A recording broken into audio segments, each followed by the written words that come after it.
So we got to talk about your boy, man, Nick Saban, calling it quits on Wednesday. He announced he's retiring, but you said this. I didn't hear this. He said that he's going to remain at University of Alabama in some capacity.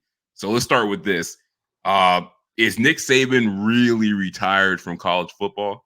Yeah, he came out with that statement today. So I know it happened yesterday, but today he said that he's going to stay at the University of Alabama in some capacity. And in terms of, is he really retired from college football, coaching football? Yeah. I mean, he said it himself, I think, in that same interview that age is catching up with him, not from necessarily like the health standpoint. He's pretty healthy, but he said he can't do the things the way he wants to do them in the way he has always done them. So you could take that one of two ways or both ways. One, his age is limiting him in some of the things he can do. But when he says the way he has always done them, I wonder if he's referring to some of the NIL transfer You know exactly what he's talking about. How the roster construction or deconstruction, Exactly. has impacted him. And listen, he won't. He's not going to go somewhere else or to the NFL because he won't want to rebuild or start over somewhere else. You think he's done? Coaching. Yeah. Coaching. Yeah. Because again, he's not going to want to rebuild or start over somewhere else. So if he's going to do that, then why not just stay at Alabama? Because you at least already have that legacy in place and that structure in place, and it's just dealing with the NIL and portal. Because no matter where else he goes in college football, he's going to have to deal with that. If he goes to the NFL, again, we always say there's a reason why that job is open in the NFL. It's not a very good team, so he's going to have to rebuild. He doesn't want to do that. So at the end of the day, he's going to be a studio analyst and make a ton of money. Or I saw this on Twitter today. Or him and Bill Belichick could do the best thing ever, and somebody said those two should get together and do like a I don't know what they call. What's that show when they like bar rescue where they go rescue bad bars? Where like those two should go around to like bad programs or bad organizations and like show up and do a reality show on what they need to fix. Those are the last two guys that would. That would be two guys that would ever do that. I want Bill Belichick and Nick Saban to go to like the Panthers and be like, look, this is what you guys need to fix. But you're right. I think he's done. And let's be real. He's 75. They just made the playoffs. The game is changing around him with NIL and the transfer portal. He's already voiced his displeasure with that. And he learned from the best. He saw what happened to Bill Belichick over the past couple years. When you're already at the mountaintop and there's more damage to be done with staying and actually coaching, like you got to call it quits. Like, what is Nick Saban going to do to enhance his legacy by coaching another 5 years? It's going to be the same thing. So him kind of stepping away while on top is the best thing that he can do. Spend time with his family, enjoy his retirement. And I guess the capacity that he's going to be hanging around Alabama is going to be collecting all that money they still owe him. So we're both convinced he's done. Now, here's the big question. I know everyone's talking about this. Obviously, I think he's the best in college football history, but where do you rank Saban amongst the all-time coaches in any sport? Yeah, that's a tough question to say any sport because each sport is different, even though I think coaching football is maybe the most difficult because you got to take in injuries. It is more of a team game, so coaching plays a little bit bigger of a part. So if we're talking where he ranks all time, I'll give you my top 4 list, kind of the Mount Rushmore of coaches. I've got him number 2. So I've got John Wooden at 4, Scotty Bowman, the hockey coach, at 3, Nick Saban at 2, and then Belichick at 1. I think when you look at the difficulty of coaching football, again, the injuries, how grueling of a season it is, how it really takes a team and getting a team to bond, that, Belichick in 20 years, really, but 24 years winning 6 Super Bowls. I don't think any coach comes close to that again. So when you look at Nick Saban, he's got the record, 7 national championships. Maybe doesn't have all the victories, but part of it is, he didn't start till later because he was an assistant coach in the NFL. Yeah, let's not act like he was around for like 40 years, right. 30 years. Like right. he really came in and did this pretty fast. Right, exactly. And I think what he has built and sustained for so long with all of the changes, and I think the reason why I put him above Bear Bryant Bear Bryant didn't have to deal with the portal, NIL, guys leaving early for the NFL. Bear Bryant barely had to deal with black players. I love the legend of Bear Bryant. How everyone tries to hype that up, but let's be real. Like he's not in any of these discussions. Well, that may not be fair to him because if you go look at his statistics, JT, 6 national titles, I think 323 wins. Like his resume is pretty impressive. But again, I got Belichick 1, Saban 2, Scotty Bowman 3, John Wooden 4, because any 4 of those guys you could almost take and put anywhere else in any other sport, and you'd be worried that, man, they might outcoach me, and they've never coached a game in their life of, if you take John Wooden and put him in hockey, put him in baseball, because he has that pyramid of success, right? He came up with that. It's just they go those 4, maybe Scotty Bowman not as much, but the other 3 for sure, Wooden, Saban, and Belichick, they go beyond sports. Like Belichick and Saban are brought in by big companies to like motivate their employees. Like that tells you something. Yeah, this was a tough list, man. Because so here's the thing: I've had Saban at number 5, and I guess he's like an alternate to my Mount Rushmore. So I had Wooden, of course, on there. What is this, the Pro Bowl? What is this, the Pro Bowl? You got alternates? Wooden. I had Phil Jackson. Phil Jackson is the real alternate. In case a coach gets injured or sick, you got an alternate coming in. And to be honest with you, I couldn't decide between Pat Summitt and Gino from UConn. So how do you say his last name? I hate saying it. Ariema. I hate saying his last name. You go. You got it.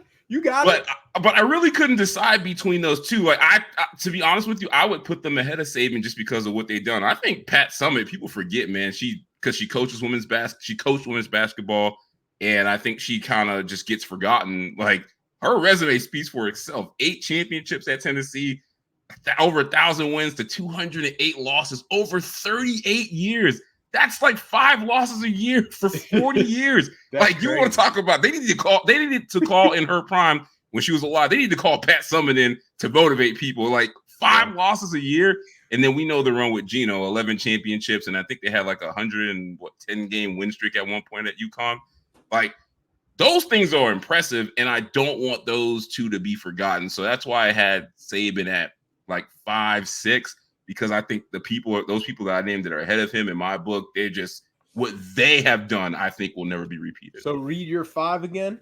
Wooden, Belichick, Phil Jackson, and then Summitt and Gino. All right. Yeah, I mean, listen, it's hard, man. There's a lot of great coaches. It's hard to argue any of those.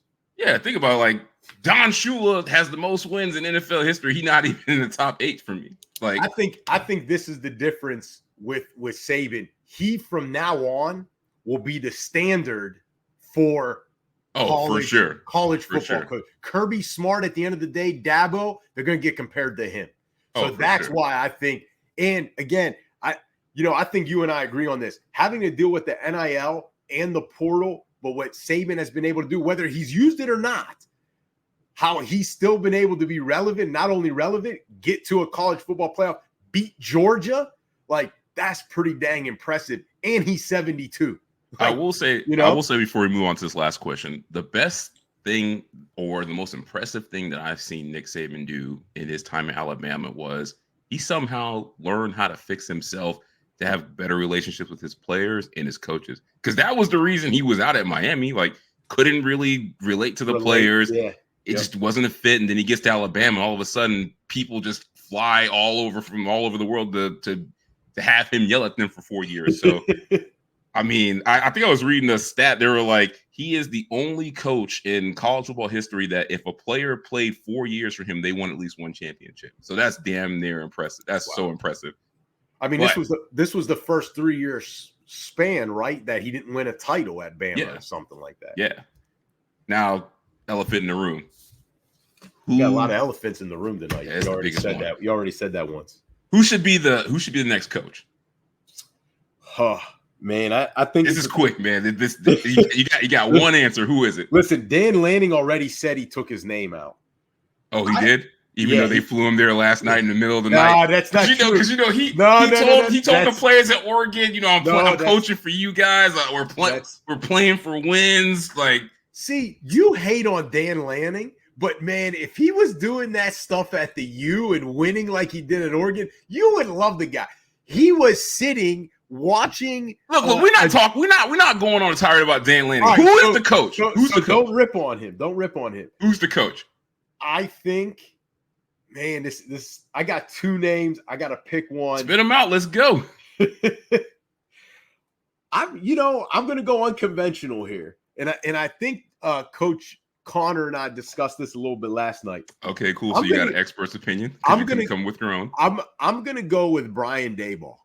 Ooh. I think he's a Saban guy and a Belichick guy, and he has roots with Alabama, right? He was like the OC or quarterbacks coach there for a time. And that's really where they started to become more of an offensive juggernaut. All right. So Daboll, I like that. He'll improve the quarterback play. That's for sure. Who's number two? Exactly. The other guy I would say is Mike Norvell. Like they can outbid his buyout is super cheap too. And they'll outbid Florida State even if they try to give him a better contract. This is the thing, I think, if you're Alabama and their AD, that even though he's not a Bama guy, this is what you want from him. He rebuilt Florida State faster than people thought he could. And how did he do it, JT? The portal. In the NIL.